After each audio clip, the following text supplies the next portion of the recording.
Is anybody wondering why my Snuba rig failed on me yesterday and almost killed me?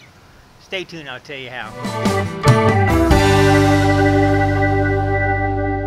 Alright, before we get into the reason why it failed, let's talk about the compressors themselves. Here it is right here. It's a gas-powered Honda GC 160 engine. And what it is, this is a unit. This is actually a Gigmaster system right here. And they make them and sell them. And that's where this one came from. And this is the exact same air compressor, but it comes from Northern Tool. Northern Tool sells the exact same one that they sell, but you gotta make a few modifications to them. So what I did, I switched everything from this unit over to this unit to make it so it matches up with how Gigmaster designed it and did it. And a couple things we had to do. One thing we had to do was right here, and the air intake is normally right here.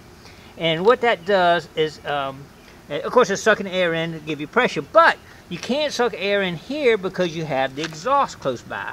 And you don't want it sucking any exhaust into the intake, which goes in the tank or goes in your lungs. It'll get you dizzy, make you sick, all kind of stuff. So, what I did, I took it off this one. Let me put that down here.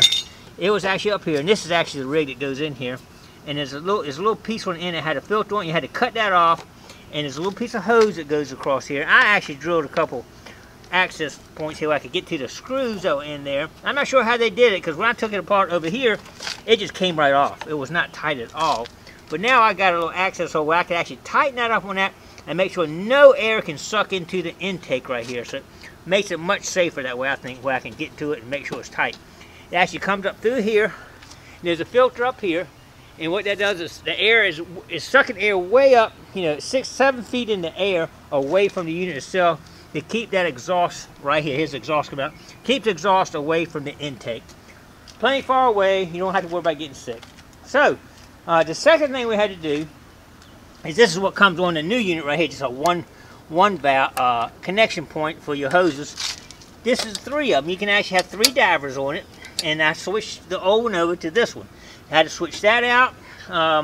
One other thing we did, this mounts for the pipe to get it above there. So the other one was on the other one over there. So what I did, I took it and bolted to this one.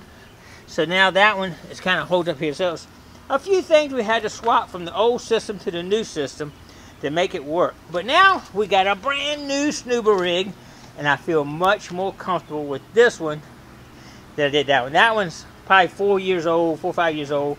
And it was starting to get rusty and kind of messed up. So now, are y'all ready to see what was the real problem?